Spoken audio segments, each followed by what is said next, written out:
encontre aconchego no nosso coração. Porque Jesus olha para nós misericordiosamente, permanentemente. A nossa dificuldade é perceber esse amor de Jesus, esse carinho do Mestre, pequenos detalhes.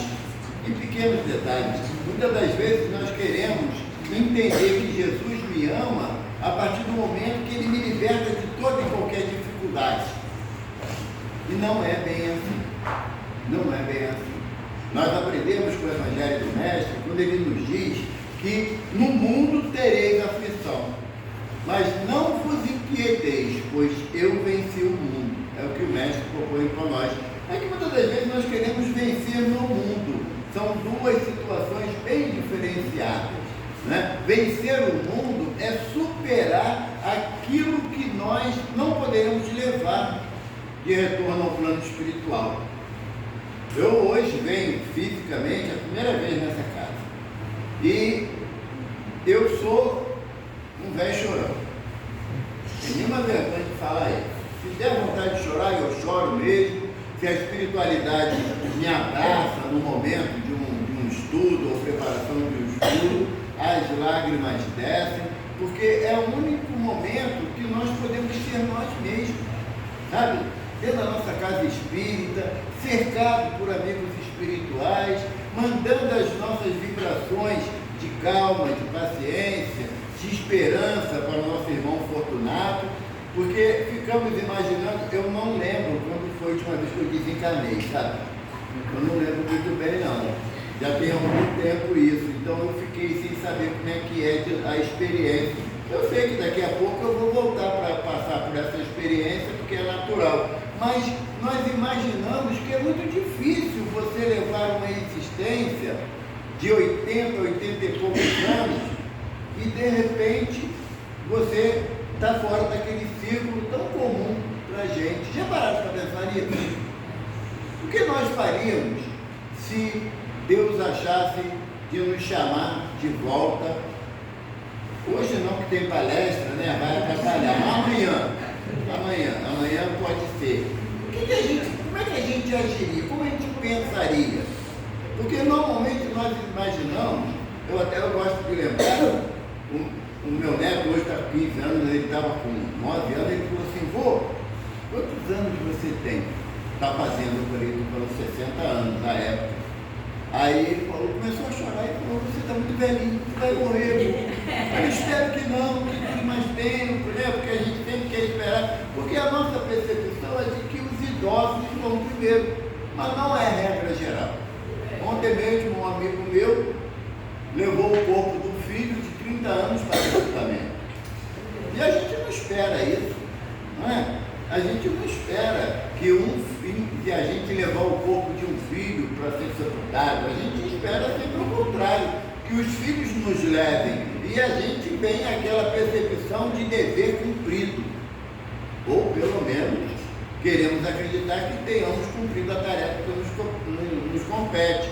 Então nós temos que começar a pensar nessa realidade de que a morte é a certeza única da vida material, mas como que eu estou me preparando, vivendo aqui no plano material para esse momento?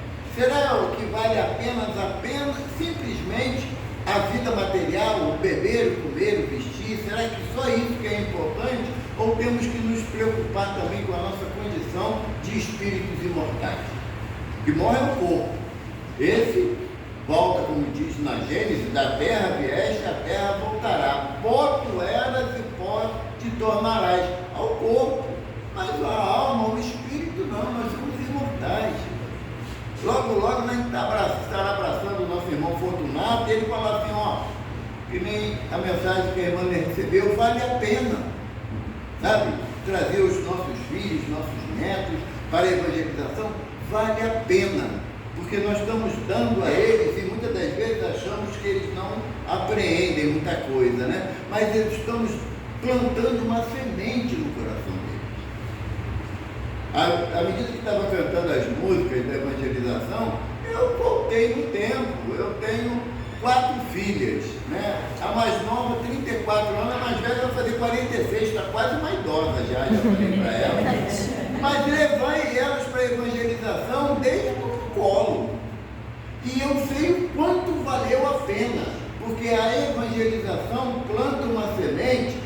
faz com que quando a criança chegue na juventude, ela tenha parâmetros de avaliação. Poxa, não foi isso que eu aprendi lá no Aula Celeste. Não foi isso que a tia me ensinou. E isso somos nós que trazemos essas plantas tenras para receber o adulto do amor e da consciência. Desista não, gente. Traz a turma. Sabe? Tem hora que dá trabalho, a vontade da gente é sair enfiando a mão em todo mundo, né? Mas traz a si mesmo. Traz a si mesmo. Porque filho é dor de cabeça. Eu estou falando da minha mais velha, vai fazer 46 anos, e tem dia, tem noite que eu não consigo dormir pensando nela. Na estrabalhada da vida, né, que a gente não acerta sempre, mas se tem a base, eu gosto de dizer, eu tenho duas filhas que são evangélicas, sabe? Com 16 para 17 anos, entenderam que o caminho delas tinha que ser a igreja protestante, vai com Deus, a gente apoia sempre, porque o Evangelho de Jesus a todos abriga. Mas quando elas têm alguma dificuldade, algum familiar, algum amigo, também liga, pai, conta lá no livro de oração, lá do centro. Ou então vira para mim e fala assim, pai, o pai da fulana desencarnou. Quer dizer, são linguagens que aprenderam na infância delas, na juventude delas. Então a semente do bem sempre há de frutificar. O mal que nós fazemos, praticamos, é um mal e nos trará consequência inevitavelmente. Mas Jesus tem uma contabilidade que deixa todo mundo doido. Um mal é mal, terá que ser renovado, será transformado. Mas um bem que a gente faça, Jesus centuplica ele. Parábola do semeador, o semeador saiu a semear, a semente caiu em vários ambientes, aqui caiu em terra boa, deu frutos de 1 por 100, 1 por 60 e 1 por 30. A semente boa vai frutificar e amanhã os filhos dos filhos vão entender, não, para mim foi como levar meu filho, para eu ser levado para a evangelização, então vou levar meu filho também. Olha que semente maravilhosa. Vale a pena. Vocês podem ter certeza disso. Vale a pena. Não que vai ser uma certeza absoluta de que nossos filhos sempre trilharão o caminho do bem. Não é. Porque somos individualidade. Podemos escolher caminhos, às vezes, tortuosos, que nos vem o arrependimento das nossas escolhas. Mas a base que recebemos na evangelização, ela permanece no nosso coração. E quando estivermos já de retorno ao plano espiritual, nós vamos ter a nossa consciência a dizer, fizemos aquilo que era necessário fazer. A nossa responsabilidade é essa. O ponto de hoje traz lá no capítulo 5 do Evangelho segundo o Espiritismo, que é o capítulo Bem e Mal Sofrer. Eu não sei, assim, a grosso modo, como é que dá para encarar um sofrimento de boa, né? A gente, pelo menos, não tem essa percepção. Os percalços que eu passei nessa presente existência, tinha hora que a lágrima desce amarga. Tá? A lágrima, quando você chora de felicidade, presta atenção, ela é salgadinha. Mas quando você chora de tristeza, ela para aqui, ó, não desce. Porque é muito difícil você passar por um grave problema, uma dificuldade muito grande, e você entender que é necessário enfrentar. É muito difícil, porque esse propósito é o propósito da obediência. Obediência e resignação, há uma outra página do Evangelho, que um benfeitor chamado Lázaro traz para a gente, ele fala que a obediência é o consentimento da razão. Por exemplo, aqui, na nossa casa, eu posso entrar com bebida alcoólica? Não. Eu posso, só não devo. Porque se eu tiver a consciência dos meus direitos aqui dentro e dos meus deveres, eu vou entender que não é o lugar adequado para esse tipo de prática. Na verdade, nem lá fora mas aí lá fora também você não pode querer mandar na vida de ninguém, que seria absurdo. Mas aqui dentro nós sabemos que não devemos trazer bebida alcoólica aqui dentro. Então essa obediência é o quê? É o consentimento da razão. Eu entendo que não é adequado. Ah, mas lá fora eu posso. A sua vida, ninguém tem o direito de interferir, de ditar normas na vida de ninguém. Agora, aqui dentro, nós temos um princípio de disciplina que nos orienta como devemos nos comportar. Por exemplo, não, a bebida, peguei pesado, é muito forte, né? Mas eu venho da praia e não quero passar em casa para botar uma roupa e eu venho com roupa de praia. É adequado? Não. Não é adequado. Então, essa obediência que Lázaro fala é o consentimento da razão, da racionalidade, aquilo que você já sabe que não convém praticar o erro. Porque Paulo de Tarso fala para a gente, tudo me é lícito, mas nem tudo me convém. E em relação à prática do bem e do mal, nós também temos que ter esse discernimento. Nós estamos encarnados, porque temos várias experiências do corpo físico, num plano de prova e expiação. Aí, mas que danado de plano de prova e expiação é esse, né? Quem fez esse troço? Quem inventou essa moda? Né? Nós não sabemos que nós passamos, quando nós tivemos a oportunidade de ir para a escola, não passamos por séries na escola. Na minha época, que faz muito tempo isso, era jardim, pré-primário, primário, ainda tinha a admissão ao ginásio. Minha filha, tu nem vai imaginar o que é isso. É coisa de velho mesmo. Admissão ao ginásio.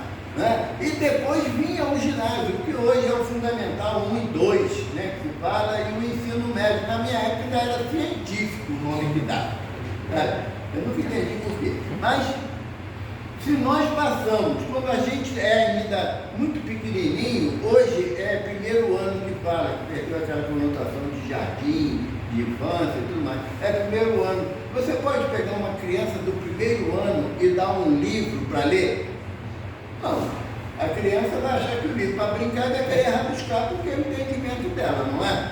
Agora, quando a criança já está lá no terceiro, no quarto ano, ela já aprendeu a juntar as sílabas, as letras, conhece e vai formando palavras. Então, pega uma letra, eu estava vendo aqui, todo mundo com um caderninho na mão, mas tinha um menino sentado aqui que ele cantou todas as músicas lendo.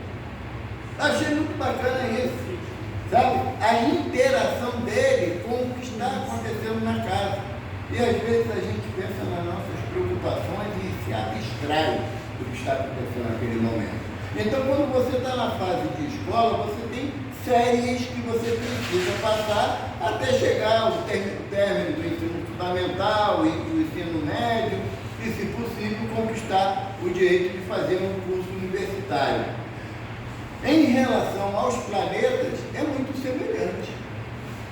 Os planetas ou os planos, eles começam no primeiro ano, que é o plano primitivo. Os homens neandertais, aqueles homens da caverna, lembra? Que aí a coisa mudou. Naquela época, o homem da caverna, o homem dava com uma paulada na cabeça da mulher e levava, né? Aí a gente apanha até hoje das mulheres representadas aquilo. A gente não pode falar muito que somos minoria aqui, então não deixa esse pessoal falar, né? Mas no plano primitivo era ainda aquela existência bruta, aonde o homem era nômade, ele tinha que buscar o alimento dele andando pelas savanas, pelas florestas, com risco de todos os jeitos que é possível. Esse é o primeiro ano. No segundo ano, é um plano de prova e expiação. Se eu estou no segundo ano, eu já posso ler um livro de Machado de Assis? Não dá, eu ainda não tenho capacidade intelectual para isso. E se nós estamos num plano de prova e expiação, que é o segundo ano, dá para ser feliz aqui na Terra? Não dá. Temos momentos de felicidade. Temos momentos de felicidade. Quando a mãe passa pelo período de gestação, entra no trabalho de parto e tem toda aquela preocupação. A minha mãe dizia que quando a mulher ia para a sala de parto, era a passagem entre a vida e a morte, não sabia se voltava. Graças a Deus a ciência evoluiu bastante e hoje não tem tanto risco como tinha há 50, 60 anos atrás. Então, mas você fica perto de uma senhora, uma senhora que eu e minha esposa conhecemos, ela fez 99 anos. E eu perguntei a ela, como é que foi o parto da sua filha? ela contou com riqueza de detalhes. E falou toda a apreensão, do sofrimento, as dores do parto, né? Que o homem, sabe como é que o homem chega mais próximo da dor do parto? No resfriado. O homem tem resfriado parece que vai desencarnar, né? A mulher tem a dor do parto, ela, se eu digo, se eu fosse mulher, eu ia ter um filho só na vida, eu não ia ter mais não. Né? Tem muito filho, sabendo o que vai passar, toda vez que tem engravida vai passar, mas quando a mulher, ela relata que a dor do parto, aquele momento do parto, foi muito traumático, mas nada supera a alegria de pegar o filho no colo. Não é? De dar um beijo, ainda muito encebadinho ainda, na hora que nada, mas dar um beijo no filho. Esse momento é um dos momentos de felicidade possível num plano de prova e expiação.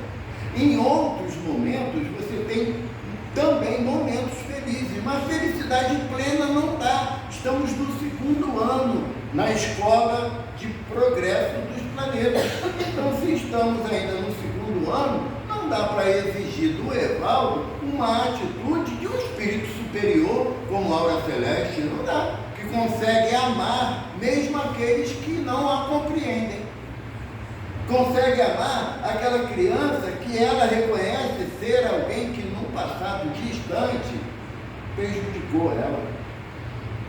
Quando nós estamos nesse processo de desenvolvimento da nossa percepção entre a vida espiritual, o objetivo da nossa existência aqui na Terra, começo a entender que, embora eu não possa ser feliz, mas eu tenho o direito de procurar uma felicidade relativa. E o que seria essa felicidade relativa? É a tal da consciência tranquila. Sabe aquele chefe de família, aquela chefa de família, que hoje em dia, graças a Deus, a mulher ocupa justamente o seu espaço na sociedade, ainda com muitas dificuldades, mas já está bem melhor do que na época da minha mãe. A minha mãe, meu pai dizia mesmo, a mulher minha não trabalha fora, vai ter que ficar dentro de casa, cuidando da família, e era assim para muitas mães de nós. Hoje em dia não, hoje em dia minha esposa fala, eu vou sair para trabalhar e tu vai lavar a louça, eu vou feliz da vida, lavar a louça. Por quê? Porque tem que ter a cooperação no grupo familiar hoje, não dá mais para ser o bloco do eu sozinho. E se eu já tenho esse tipo de entendimento de que a mulher também deve ocupar o espaço, tem até uma propaganda que eu achei bonita, né? Lugar de mulher, antigamente falava que era onde?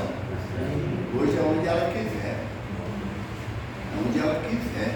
E muitos de nós, homens, temos medo de ter uma colega de trabalho achando que ela, por ser mais capaz do que a gente, vai tomar o lugar da gente. Não bobeia não, para ver se não toma. Não pelo prazer de tirar, mas pela conquista real da sua possibilidade.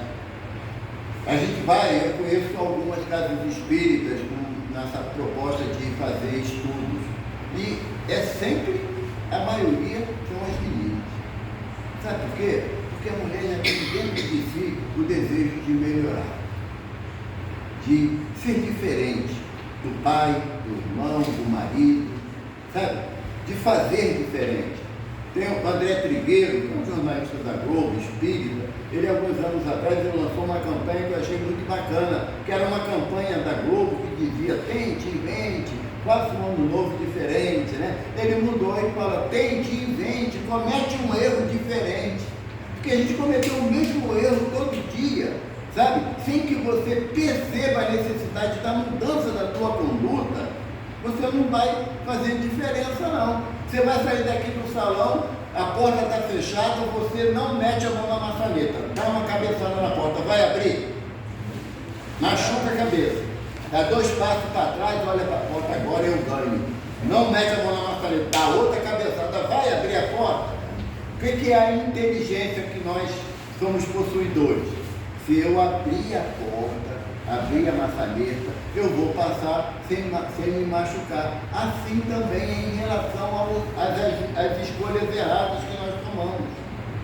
Se eu não mudar a minha conduta, eu vou continuar sofrendo. E uma coisa que eu tenho para dizer para vocês, eu descobri hoje de manhã, não é culpa de Deus. Deus quer que eu sofra. Mentira. Deus é amor. Nós escutamos e cantamos com as crianças.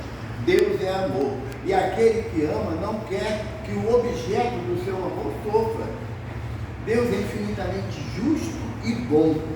A gente tem dificuldade desse entendimento quando a barriga dói, sabe?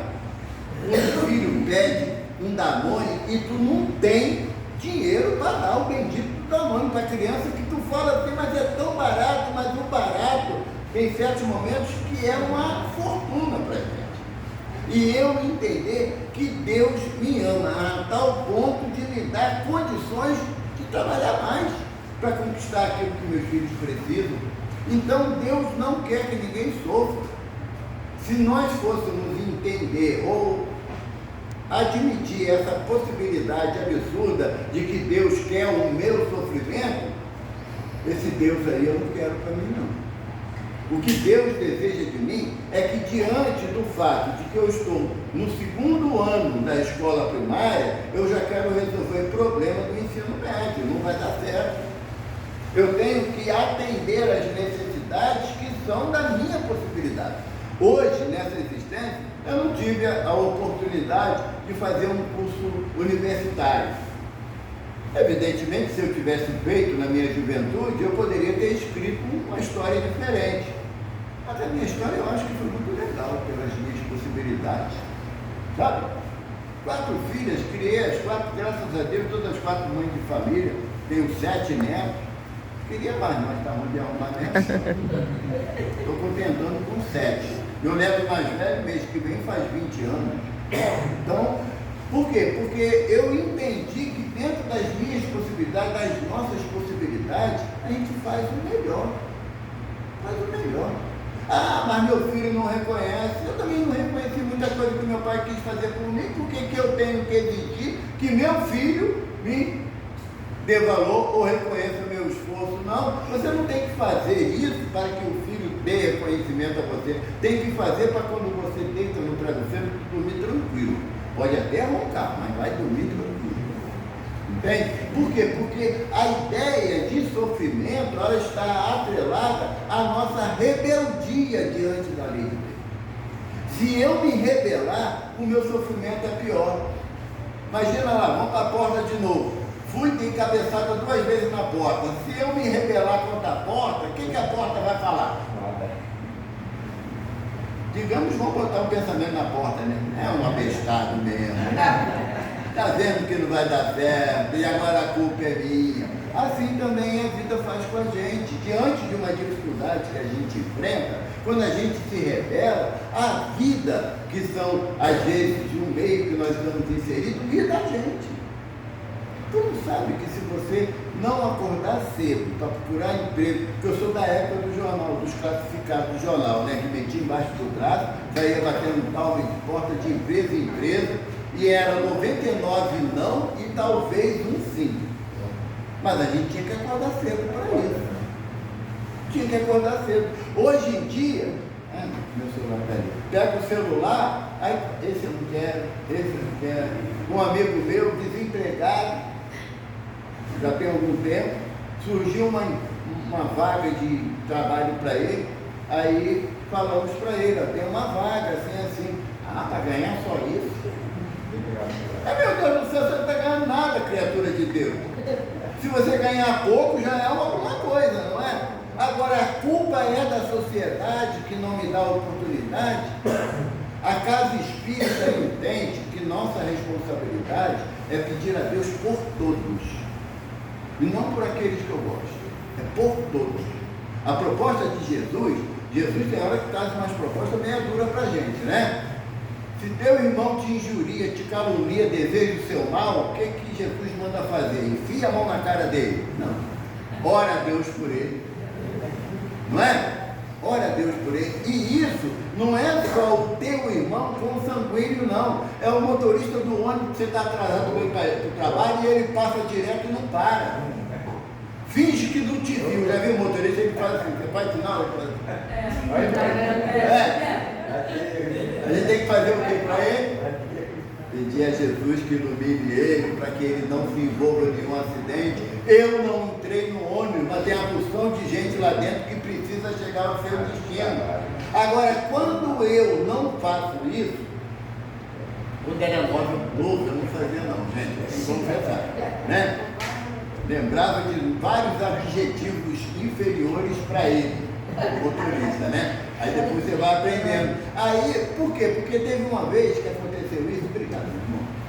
Eu fiquei insatisfeito com o motorista que não parou e, para variar, eu estava atrasado para chegar no trabalho. E aí, quando veio outro ônibus, consegui pegar. Quando eu passei, o ônibus que não parou para mim estava enguiçado. Aí aquele vulcão de satisfação inferior subiu e eu. Jesus te abençoe. A vontade era falar bem feito, né? Mas aí eu lembrei dos outros que estavam dando ônibus, não tinha nada a ver com isso, né? Então, essa é a diferença entre você enfrentar uma dificuldade e você se revoltar com a dificuldade. Por isso que Kardec traz o título de bem e mal sofrer. Quando já pensou nisso? Não sei se aconteceu com vocês, comigo acontece cada coisa. Se você está aborrecido por uma situação e você se revolta, aquilo dorme e acorda contigo. Sabe? Você não consegue se desvencilhar, não. Alguém que te distratou, falou uma coisa. Certa vez, tem hora que eu escuto espírito falar, sabe? Isso é um desastre. Porque você escuta o que você não quer ouvir. Porque certa vez, um amigo, né? A gente não chama nenhum espírito mais de obsessor. Não. Porque é um termo pejorativo. É igual você chamar alguém de diabo, de satanás, sabe? Coisa ruim. Aquilo daí tem um peso muito grande, energético, que a gente joga em cima da pessoa. Mas agora a gente aprendeu que é amigo incompreendido. Sabe? Porque a gente você só pode ter um inimigo baseado numa amizade que não deu certo, por responsabilidade sua ou do outro. Então aquilo que era amigo virou inimigo, ou seja, ausência de amizade. Então também quando você fala de um irmão espiritual que não morre de amores por mim, eu tenho hora que eu acho que ele está certo, porque eu não sou lá grande coisa, minha esposa está ali, sabe? Né? Então ele vira o amigo incompreendido. Por quê? Porque a minha responsabilidade, já que eu estudo o Evangelho de Jesus, estudo a doutrina dos Espíritos, eu tenho que mudar meu comportamento para com o meu semelhante. Porque eu agi da mesma forma como aquele irmão que chega hoje a primeira... Tem alguém aqui a primeira vez? E vocês estão tudo perdidos. Porque se tivesse alguém chegando aqui a primeira vez, podia continuar agindo errado no tipo bateu, levou. Lembra? Não leva o desaforo para casa, não era assim? Ou então, dente por dente, olho por olho. Isso daí então é encrenca danada, né? Acho que é por isso que eu uso dentadura, porque eu fui nessa onda. Deve ser. Mas a proposta, a minha casa de trabalho é aqui na Edgar Werneck, aqui pertinho. Centro Espírita Caminho Chico Xavier. E tem uma história do Chico com o Fábio Júnior, aquele cantor. O Fábio Júnior, isso na década de 80, o Walter Avancini, que era o diretor da Globo, perguntou ao Fábio se ele queria conhecer Chico, e lá em Uberaba. E o Fábio falou, pô, claro, cara, Chico é um espírito incomum, né? Pô, sim. E aí foram lá para Uberaba, chegaram lá no sábado de manhã, aí, só que não era a aula celeste, era Chico que estava lá, né? Aí quando eles chegaram, que entraram no salão, o Chico estava terminando de receber uma psicografia, e quando o Chico olhou, virou para o Fábio e falou assim, Fábio, meu filho, leva desaforo para casa. O Fábio não tinha nem entrado, porque o Fábio era muito esquentado, era o bateu, levou, sabe? Era a síndrome da Gabriela, né? Nascia assim, crescia assim, vou desencarnar assim, vou voltar para o umbral assim, a gente não quer mudar, né? A gente não quer mudar. Aí o Fábio falou que aquela frase de Chico tocou tão fundo no coração dele, que ele mudou. Ele passou a levar desaforo para casa e ele parou de ter pesadelos. Por quê? Porque quando você quer retrucar o mal que te faz, você entra na mesma sintonia daquele que fez o mal. Agora, quando você tem a proposta de fazer o certo, fazer o bem, aquele que te fez o mal fica sozinho com a energia. Porque imagina só, a gente já deve ter passado por isso, né? Alguém que não gosta da gente e você não está nem aí para ele. Aí esse que não gosta da gente fala assim: é possível para a pessoa dar tudo certo para mim, não? Por quê? Porque você não entrou na mesma sintonia, entende? Não entrou. Tem um ditado popular que fala o quê? Que chumbo trocado não dói, não é? Não é? Só que quando você abre mão de trocar o chumbo, a dor é só de quem lançou o chumbo em cima de você. Porque você não dá valor, não dá importância àqueles que não gostam de você. É problema dele. O Divaldo Pereira Franco, ele tem uma frase, né, que ele fala muito. Teu nome, irmão? João. Se o João não gosta de mim, o problema é dele. Agora, se eu não gosto do João, aí o problema é meu. Entende? Se eu não gosto do João, o que ele fala, eu retruco, eu bato de frente, eu tento sufocar ele, eu vou estar trazendo para mim mais tormentos. Porque quando o João estiver bem, eu vou ficar revoltado porque ele está bem. Sabe? E quem é que não dorme? Eu. A porta vai sair do lugar só porque eu quero que ela abra com a minha cabeçada? Não vai. Não vai. Então, o nosso entendimento em relação ao bem e ao mal está invariavelmente associado à minha conduta diante daquilo que eu identifico como mal.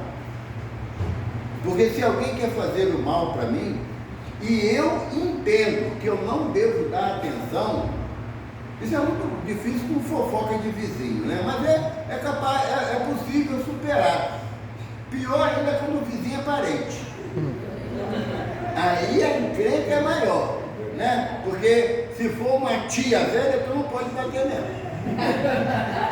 Né? Dá vontade, mas não pode. Então você tem que começar a aprender naquele campo que teoricamente é mais fácil, porque na família, teoricamente é mais fácil. Por quê? Porque tem um ditado antigo, a menina vai até embora. Vai não, minha filha, você é a tia chata, não.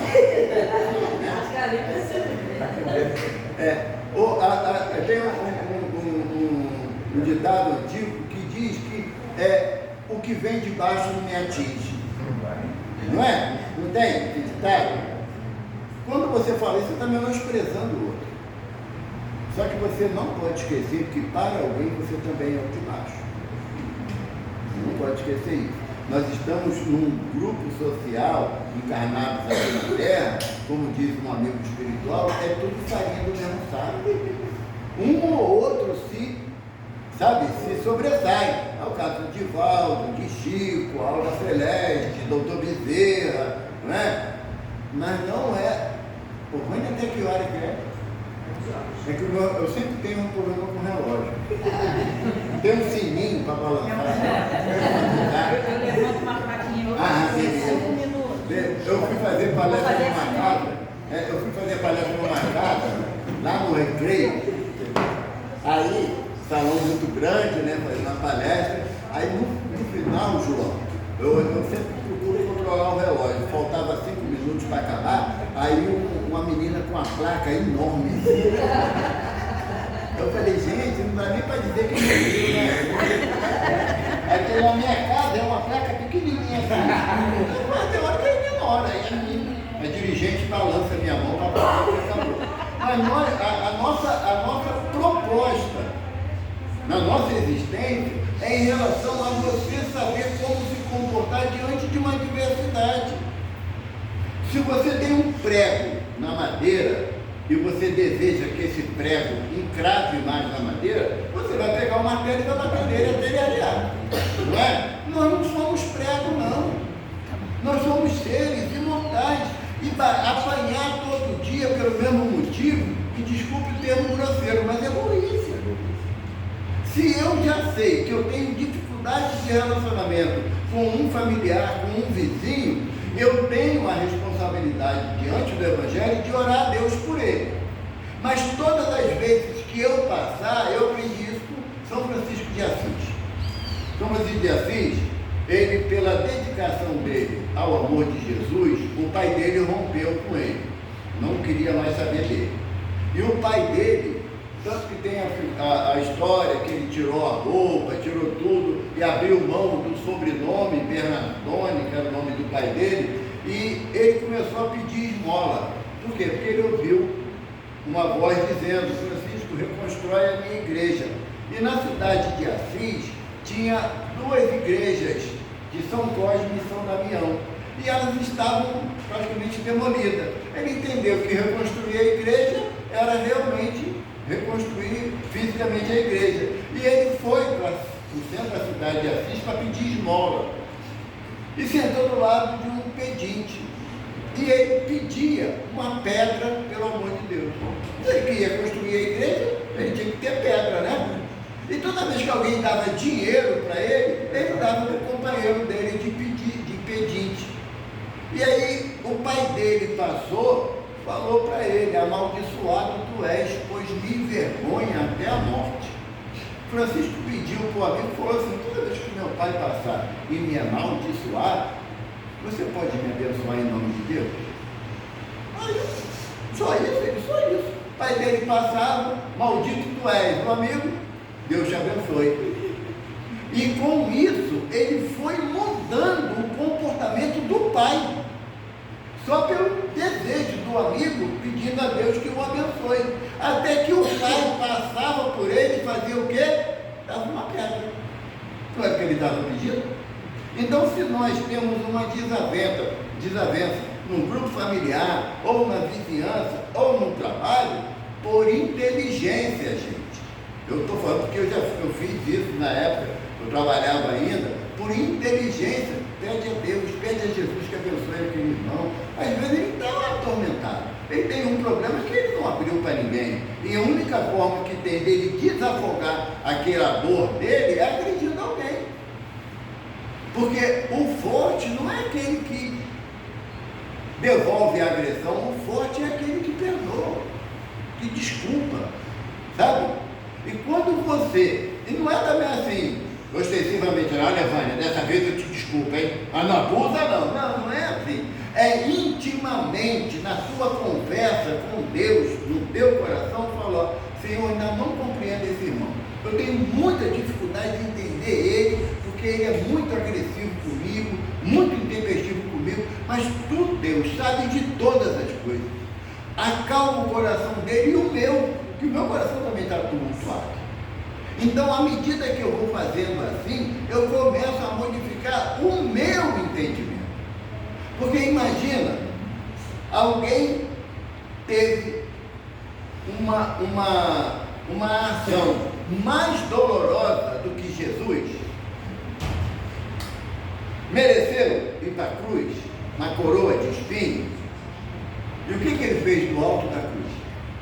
Pai, perdoa-os, pois não sabem o que fazem.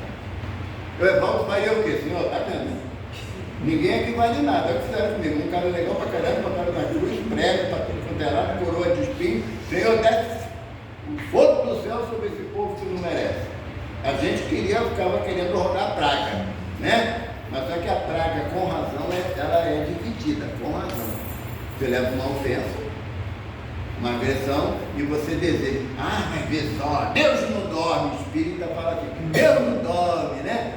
Não, nem para ele, nem para tu, sabe? Porque a visão ou a vigília de Deus é sobre todas as criaturas, não é só aquele que se julga injustiçado, não. Porque diante da lei de Deus, nós podemos sofrer uma injustiça, mas não seremos injustiçados. Nós estamos num plano, segunda série, prova e expiação, ou seja, os sofrimentos que eu enfrento nessa existência, eles servirão para que eu possa melhor compreender o meu semelhante. Porque se eu for mais um a jogar pedra em quem já está caído, eu estou aumentando minha responsabilidade. Na nossa casa, como é próxima da cidade de Deus, final da Edgar Werneck é na cidade de Deus. Então nós temos lá a visita de muitos jovens em situação de rua e com dependência química, né? do crack. Muito jovem, podia ser meus filhos, meus netos. E lá nós conseguimos mudar a terminologia. Não aceitamos que chame ninguém de cracudo, não. Porque se fosse meu filho ou meu neto que estivesse nessa dificuldade, eu não iria querer ouvir esse termo tão doloroso como a gente escuta. Uma senhora foi lá nos visitar, lá na tarefa da casa, e quando ela saiu no portão, tinha 2 jovens que lá a gente oferece uma água, né, fresquinha, geladinha, quando tem um pacotinho de biscoito e quando tem R$2. Por quê? Porque tem lá perto do mercado que 4 pãozinhos são R$2. Então dá para saciar um pouquinho a fome e a necessidade. E quando ela saiu ao término da reunião, tinha 2 rapazes esperando esse benefício. Ela entrou apavorada dizendo que eles iam assaltá-la. Por quê? Porque você já criou a dinâmica de quem tem uma situação de rua é criminoso. Mas se for teu filho, será que você vai gostar de alguém chamar teu filho de bandido, de ladrão, de cracudo? Eu vou te contar uma história sempre que eu vivenciei, há alguns anos atrás. A gente tinha um trabalho de café da manhã entre amigos. Todo domingo saía um grupo, até hoje o grupo existe, mas por causa de outras tarefas eu não pude continuar. E a gente preparava um café da manhã bastante substancioso, sabe? Tinha pão com queijo, pão com mortadela, bolo, banana, café com leite, chocolate ou café puro, água, era um pacotinho de biscoito, era muito bem substancioso e só para irmãos em situação de rua. E teve um dia que a gente chegou, vinha até aqui ali na freguesia, na praça, mas sobraram 60 lanches. Poxa, se voltar com 60 lanches, para o outro domingo, né? Vai estragar. Aí um amigo falou assim, tem um jeito, a gente pode ir ali embaixo do viaduto da linha amarela, ali na Cidade de Deus, que tem ali um grupo de irmãos ali e muita dificuldade. E eram uns 8 no grupo de trabalho. 5 meninos e 3 rapazes. Aí o amigo que coordenava falou assim, não, olha só, quem não quiser ir, que às vezes a pessoa não tem estrutura emocional para uma tarefa dessa, a gente compreende de boa, tá? Tudo bem, pode seguir o rumo, ir para casa, mas eu, Evaldo, fulano e fulana vão. Eu não me ofereci, aí, não, mas tu vai, então tá bom, por favor. Chegamos lá, quando a gente parou, estava no meu carro e no outro carro. Quando paramos, aí eles já vieram e eles fizeram fila, porque sabia que era alguma coisa de comer. E estava lá ordenadamente recebendo cada um seu lanchinho. Nisso chega uma senhora, sem brincadeira, desse caminhozinho assim, com a bolsa de mercado embaixo do braço, e a bichinha viu aquela fila de gente, ela com um pezinho assim, procurando alguém, notadamente. E ela falou um nome, eu não me recordo mais. Ela falou, ô fulano, é mamãe. Aí o garoto lá na fila baixou. Aí o outro falou assim, tua mãe tá te chamando, não, pô, não, deixa ela. Vai embora, mãe. Ela, não, filha, eu trouxe um lanchinho pra você. E roupa limpa também. Aí ele chegou lá, foi pegar com a mãe, com aquela cara emburrada, né? Na percepção dele, ele estava passando vergonha diante dos colegas, de tortura. Aí a mãe falou assim, a cama está lá, quentinho, vamos para casa, vamos? Ele falou assim, não, mãe, não vou não, depois eu vou. Ela, tá bom, meu filho, amanhã a mamãe volta. Fala para essa mãe que ele é um bandido, é um cracudo, é um criminoso, é um assaltante. Fala para ela. Fala para ela isso. Ou então, se você tiver dúvida o que é o respeito da mãe, a dificuldade do filho, vai lá nos presídios ali de Bangu. Chega lá comigo, 6 horas da manhã, tem 300 mães na fila. 300 mães na fila para ver o filho, para ver se ela, com o carinho dele, modifica as percepções dele. Se uma mãe sabe que isso é capaz de acontecer pela persistência do amor, essa mulher está ensinando para o Evaldo que eu também posso compreender a dificuldade do meu vizinho, do meu familiar. Eu posso compreender a dificuldade dele. Eu posso usar o Evangelho, que eu já sei algumas palavras, para entender a dificuldade do outro. Porque tem um ditado popular que diz que chutar cachorro morto é fácil. Você tem alguém na tua família que já todo mundo desacredita dele, não gosta dele, se afasta dele. E ele muitas das vezes olha a gente como a única oportunidade de socorro. E vai receber o que da gente? Também escorraçar ele? Porque muitas das vezes aquele a quem eu menos compreendo foi um amor meu do passado. Nós somos reencarnacionistas. Ninguém aqui está vivendo agora pela primeira vez na Terra. Já tivemos várias passagens aqui. E o nosso objetivo tem que ser melhor a cada dia. Porque eu vou reproduzir os mesmos erros. Tem um pensamento de um grande filósofo que ele fala que o ser humano é o único ser que comete as mesmas atitudes esperando resultado diferente. Não vai dar. Se você quer mudar o teu entendimento em relação à tua presente existência, muda também teu pensamento, teu comportamento. Uma coisa eu já aprendi através de muitas dores. Eu não sou o centro do mundo. Não sou. Eu não sou a pessoa mais importante num planeta de 8 bilhões de pessoas. Não sou. Eu não tenho razão sempre. Quando eu começar a compreender isso, a minha relação entre o mal e o bem vai ficar melhor estabelecida. Porque se alguém me faz mal, a minha responsabilidade enquanto cristão, enquanto espírita, é exercer o processo do perdão. Exercer o processo não é fácil não, gente. O que é mais fácil? Perdoar ou pedir perdão? Os espíritos já responderam, agora é vocês. Vamos lá. O que vocês acham mais fácil? Perdoar ou pedir perdão? Pedir perdão. Mais fácil? Para mim é mais fácil eu pedir perdão. Depois eu vou te dar um abraço. Porque para você poder pedir perdão, você tem que ter um sentimento de humildade, de reconhecer o teu erro. Eu, no Evaldo, a maioria das vezes é mais fácil perdoar, porque eu quero ficar por cima da carne seca. Tá vendo que eu sou bom? Perdoei a Vânia.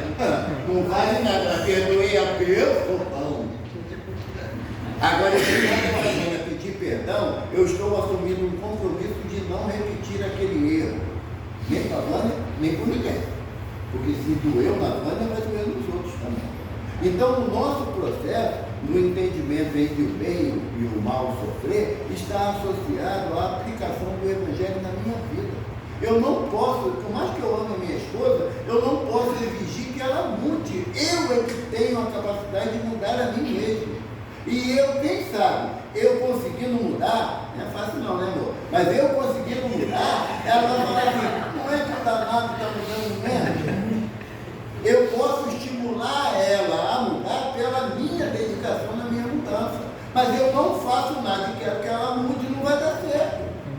Não vai dar certo. Então nós estamos numa casa espírita para aprender o nosso comportamento um com o outro. Mas para que eu possa amar o próximo, o que eu tenho que fazer primeiro? Amar a mim mesmo. Porque quem não sabe amar a si próprio não consegue estimular o amor pelo próximo, porque não sabe que sentimento é esse. Então todos nós estamos caminhando com a possibilidade do nosso crescimento individual. Um para o outro, não.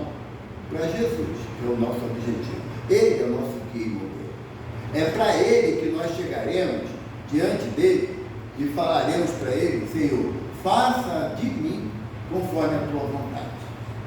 Graças a Deus. Graças a Deus.